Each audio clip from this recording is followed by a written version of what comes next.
Учитель создает нацию. Знаменитые слова великого человека. Учитель создает нацию. Этим сказано все. Ассаламу алейкум, добрый вечер, дорогие друзья. Это программа «Отражение» на телеканале «Войнах». И директор средней общеобразовательной школы номер 18 города Грозный Жанна Арсанукаева. Заслуженный учитель Чеченской Республики, почетный работник сферы образования Российской Федерации, награждена медалью за заслуги перед Чеченской Республикой.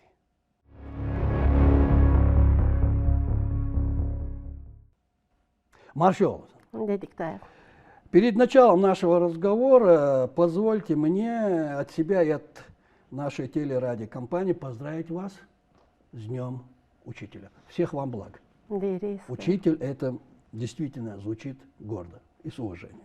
И мой первый вопрос. Смотрите, вы возглавляете одно из старейших учебных заведений республики, школу с богатой историей. И это правда, это не пафос. Насколько мне известно, ваша школа начала свою образовательную деятельность еще с 1905 года прошлого века. Правильно? Да. Я правильно. прав? Угу. Все это составляет впечатляющие 120 лет работы с детьми, служению делу просвещения. Вот не могли бы вы вкратце рассказать историю школы, как все начиналось, как сегодня, что, как, зачем, почему? Прошу. Да, вы правы. Кстати говоря, прошу прощения, это чтобы тоже для информации, для наших телезрителей, извините, что перебил, насколько, опять же, я знаю, школа номер 18 в 2021 году была признана лучшей школой России. Да. Тоже прав? Да, правильно. Прошу, рассказывайте. Да, наша летопись школы начинается с 1905 года. В свое время английские нефтяники построили эту школу для своих детей. Английские нефтяники? Да, да. Не знал, буду знать, прошу. Да. И она была школой, гимназия для мальчиков. Вплоть до Великой Отечественной войны. В Великую Отечественную войну на базе нашей школы располагался военный госпиталь. И затем она уже стала средней школой номер 18, я так поняла. Вот. С тех пор она функционирует, работает. Мы до 2021 года, я хочу сказать о нашей очень значимой победе, мы участвовали в конкурсе «Лучшая школа республики» в 2017 году. И явились победителями. Мы заняли первое место, это было очень значимо. Первое место в республике? Первое место в республике. А тут потом первое место? Да, а потом мы уже начали участвовать в конкурсе «Лучшая школа России» и заняли тоже первое место. Лучшая школа России? Да. Да. Город Грозный, Чеченская Республика. Звучит? Прошу, прошу. Дело в том, что это не просто красивая табличка на стене. Школа – это живой организм, который работает со своими традициями, со своей историей, со своими правилами. Дело в том, что наша школа, от того, что мы победили, мы не остановились на этом, у нас очень хорошие результаты ОГЭ и ЕГЭ, это 100% сдача бывает, высокие баллы. У нас много медалистов. Наши дети участвуют во всероссийской олимпиаде, и мы являемся как победителями, так и призерами на муниципальном уровне, на региональном уровне. Наши дети являются участниками всероссийской олимпиады. Так что мы на этих результатах не останавливаемся. Школа мы живет. Работаем. Да. Школа работает. Живет 120 лет школа живет и работает, учит детей. Да. 120 лет. Это уму непостижимо. Хорошо, смотрите, мне также известно, что многие педагоги вашей школы, я скажу так, вашей школы, отмечены высокими званиями и наградами, такими как почетный работник сферы образования Российской Федерации, почетный работник воспитания и просвещения Российской Федерации, заслуженный учитель Чеченской Республики, и награждены несколько преподавателей медалью за заслуги перед Чеченской Республикой. Кто он, наш учитель, который удостоен этих наград? Кто он? Учитель 18-й школы. Прошу. Это человек, который воплощает в себе профессионализм и преданность своему делу. Вот это учитель 18-й Вот так школы. коротко. Он не просто учит детей, а живет своей работой, вдохновляет учеников на успех и развитие. Признаются его заслуги не только в образовании, но и в воспитании наших будущих граждан, которые будут строить лучшее будущее. Что касается педагогов, удостоенных таких высоких наград, они у нас не только наградами удостоены, они еще и являются в списке Золотого фонда нашей республики. Так что Не мы знал. гордимся. У нас много Прошу таких прощения, учителей. не знал. Да. Этого не знал. Да. Смотрите, вы являетесь выпускницей Чечено-Ингушского педагогического института. Я просто читал о вас, готовился к программе, и поэтому я все это знаю. Так что квалификация учитель начальных классов, Да. правильно? Да. Тогда скажите мне, что для вас значит быть учителем? Уже для вас, что значит быть учителем? Для меня лично быть учителем – это значит быть проводником детей в мир знаний, быть второй мамой, видеть и распознавать уникальное в каждом ребенке, значит, заложить фундамент человека, быть связующим звеном между учеником и вот этим миром, который у нас за стенами школы. Поэтому вот для меня быть учителем – это вкупе все это. Что касается пединститута, я горжусь тем, что я получила диплом, у меня, кстати, красный диплом. Красный диплом. Да, я училась отлично. Ну вот. И получить диплом – это значит передать эстафету от замечательных педагогов, которые нас учили и передали нам свою мудрость, терпение и преданность своему делу. Я рада, что я могу все это воплощать в жизнь. Хорошо, а когда впервые возникла мысль посвятить себя профессии учитель? Почему? Что повлияло на ваш выбор и какие факторы сыграли тут решающую роль? Вы знаете, когда я пришла в школу, мне, естественно, каждому ученику нравится свой первый учитель. А я восхищалась тем, как она нас учит, как она нас подводит к тому или иному ответу на наши вопросы. И вот с годами моя уверенность просто перешла в то, что я решила твердо стать учителем. Мне всегда нравилось учителем быть. Мне нравилось, как учителя передают свои знания детям, учат их не только все знать, но и то, как передавать свои знания и воплощать их в жизнь. Первыми моими учениками, правда, были куклы. Я сажала еще до школы кукол, начинала их учить и ставить им оценки. Играли в куклы? Да. Прошу, Да. понял, прошу.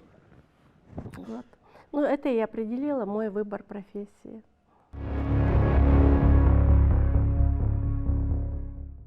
Хорошо, и как долго вы уже произносите эту фразу «я учитель»? Сколько лет вы уже работаете в школе? 38 лет. 38 лет Да. вы работаете в школе. В одной и той же. Да, в одной и той же В одной и школе. той же школе 38 лет Да. вы начинали с простого, извините Учителя. за такое, с простого учителя начальных классов. Да. Сейчас вы директор одной из старейших школ города Грозно, даже республики. И какие чувства у вас? 120 лет в школе, вы руководите такой школой. И какие чувства? Вы знаете, всю свою сознательную жизнь я посвятила школе, наблюдала, как растут дети, как они развиваются. Вы знаете, мне нравится 1 сентября смотреть на первоклашек. Дело в том, что они такие маленькие, только приходят, как цыплята. И потом смотришь, не успел оглянуться, уже последний звонок 11 класса. Каждый раз бывает жалко расставаться с ними, но в то же время ты знаешь, что на следующий год придут еще более интересные дети. А еще есть один момент. Куда бы ты ни пошел по работе, там, по своим каким-то личным делам, ты везде видишь своих бывших выпускников. Они такие благодарные, они такие интересные. И многие из них достигли хороших высот. Вы отслеживаете своих Конечно, учеников? да. Мы К вам гордимся приходят? своими приходят. Рассказывают Рассказывают, делятся. слова благодарности. Да, приглашают на свадьбы. Так что Связь не нарушается. нет. с учениками? Нет. Она сохраняется. Вот можете так вскидку сказать, сколько выпусков у вас было? 25. 25 выпусков. Да. Ваших? Да. Мое уважение. Нет, 25 выпусков как директор школы. Ваших? Да. Вот мое уважение. 25 выпусков. Грандиозно. А что значит быть учителем сегодня? Вот такой вопрос у меня тогда возникает. Каким должен быть хороший учитель? Спрашиваю как у профессионала, ветерана просвещения. Прошу. Быть учителем сегодня значит быть не только источником знаний, но и наставником, поддержкой и вдохновением для детей. В современном мире учитель помогает ученикам ориентироваться в огромном потоке информации, развивает критическое мышление, учит сотрудничеству, самостоятельности и ответственности. Хороший учитель – это человек, который умеет слушать и видеть каждого ученика, понимать его сильные стороны и потребности, находить индивидуальный подход. Он сам постоянно учится, остается открытым новому, умеет вдохновлять и мотивировать. Такой педагог не просто дает знания, но и формирует личность, помогает раскрывать таланты, воспитывает ценности и уверенность в себе. А находить подход каждому ученику отдельно, это не сложно? Нет, это интересно. Это интересно? Да. Хорошо, тогда по-другому перефразирую свой вопрос. Могли бы вы назвать 5 главных качеств настоящего педагога в современном мире? Первое и основное – это любовь к детям, Так. профессионализм, 2, творческий подход, 3, эмпатия и внимание, 4. вдохновение и мотивация. Вдохновение и Да. мотивация. Быть учителем сегодня значит каждый день видеть, как ребенок открывает что-то новое и гордится своими успехами, растет и верит в себя. И настоящий педагог любит детей, умеет находить каждому подход, вдохновляет, поддерживает и помогает раскрывать таланты. Без По-моему, вот любви этим к ученикам, работать невозможно. я вас слышу. Есть мнение, что учитель – это особый талант. Актер, наставник, мама и бабушка. Все роли в одном лице. И самое главное – горячо влюбленный в свое дело. Ваше мнение? Очень образное и меткое определение. Дело в том, что действительно учитель в своей профессии сочетает множество ролей. Он и актер, действительно, он наставник. Там где-то он мама и проявляет родительскую заботу, где-то мудрость нужно включить бабушке или дедушке. Учитель должен быть харизматичным, хочет он или нет этого. И ключевое – это любовь к детям. Без нее учителю очень трудно будет работать с ними. Профессия требует не только знаний, но и душевных сил, терпения, веры в каждого ученика. По сути, учитель – это человек, который умеет соединять разум и сердце, чтобы зажигать в других интерес к жизни. Разум и сердце. Да. А ваши преподаватели подходят под эти качества? Как думаете? Да. У меня очень хороший и сильный коллектив. Я очень люблю их и горжусь ими. С вами интересно. А кто был вашим наставником в жизни? Вот помните ли вы своих учителей? Что из того, чему они вас научили, запомнилось больше всего и оказалось наиболее полезным в вашей жизни?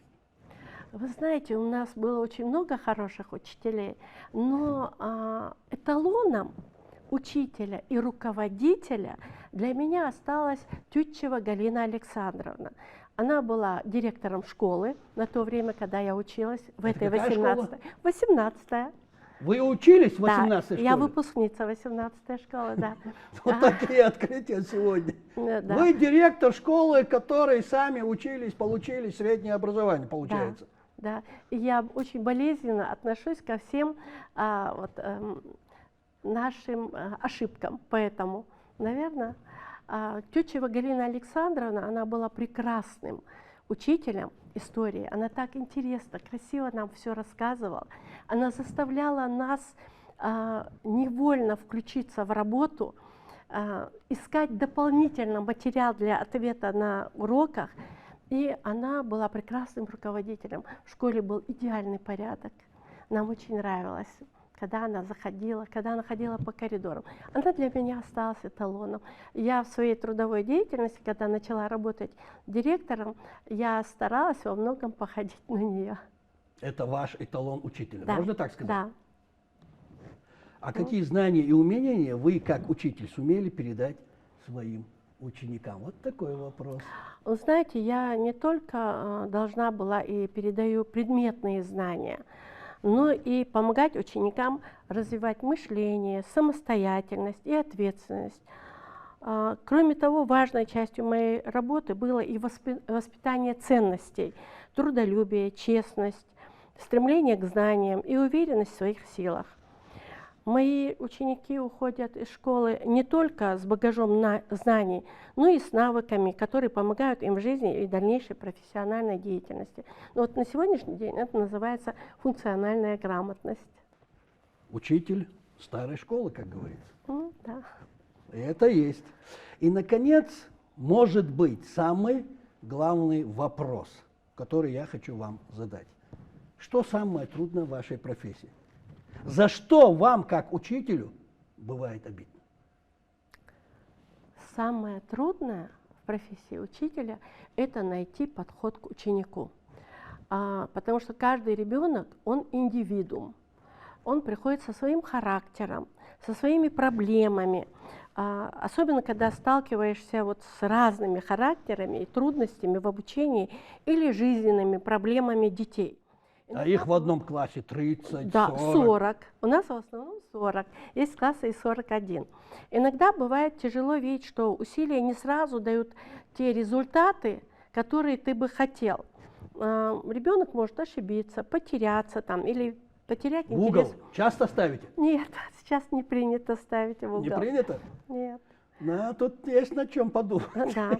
А обидно бывает, когда недооценивают работу учителя, когда достижения учеников остаются недооцененными, или когда ты очень много сил душевных и времени вкладываешь в ребенка и не видишь этого результата. Но опять-таки ты продолжаешь работать, и эти трудности перекрываются радостью того, что ученики все-таки достигают своих успехов, видишь их успехи, видишь благодарность этого ученика, когда они вырастают уверенными и самостоятельными детьми. Вы любите свою профессию? Да. Мне она нравится. Вы можете сказать, сколько на сегодняшний день в 18-й школе учеников? Сегодня? Да. 1842. Сколько? 1842. 1842. Да. Учитесь 2 смены? Нет, мы учимся в одну смену. В одну смену? Да. 18-я школа учится в одну смену. Да. Все почти 2000 учеников в одну смену утром приходят. Подготовительно есть что-нибудь как-нибудь? Знаете, у нас дело в том, что тот старый корпус, который был, он разрушен. Но в 1978 году у нас был построен еще один дополнительный корпус, потому что всегда не хватало в 18-й школе мест. И в 2021 году нам построили новый еще один дополнительный корпус. Так получается, что в старом корпусе у нас учится начальная школа, у них свой актовый зал, свой спортзал, своя все условия. столовая, все условия. И стоит соединен с ним новый корпус, в котором тоже есть все, и столовая большая, и актовый зал, и спортзал, и здание оснащено, ну, и оба корпуса, честно говоря. Ни в чем наши ученики не нуждаются. Не нуждаются, они полностью оснащены всей современной техникой, аппаратурой. И учителя хорошие. И учителя Приходи, хорошие. учись. Приходи и учись. Вот это самое главное. К сожалению, время нашего эфира заканчивается. Очень интересный и актуальный разговор с вами был. Это я вам говорю от души. Смотрите, а какое напутствие вы могли бы дать молодому учителю, который сегодня только начинает свой путь в педагогической профессии, скажу так? Любить детей и свое дело. Быть терпеливым и внимательным к каждому ученику. важно постоянно учиться самому и развиваться, искать новые подходы и не бояться экспериментировать.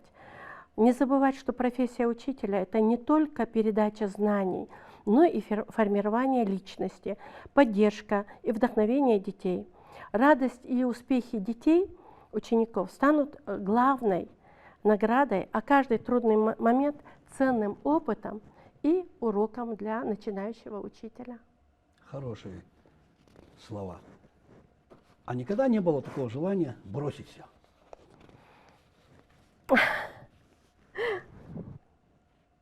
Нет. Не думали об этом? Нет.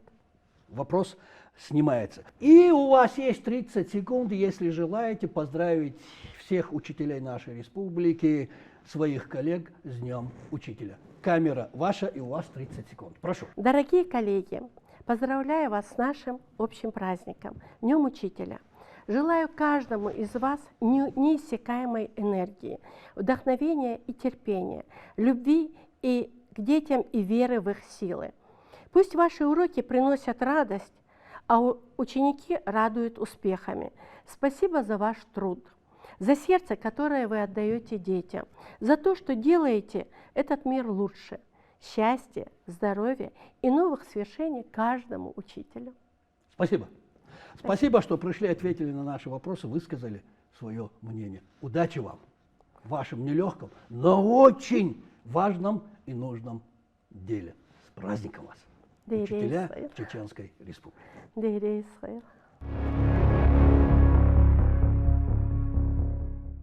А на сегодня это все, дорогие друзья. Это была программа «Отражение» на телеканале «Войнах». И директор средней общеобразовательной школы номер 18 города Грозный Жанна Арсунукаева, заслуженный учитель Чеченской Республики, почетный работник сферы образования Российской Федерации.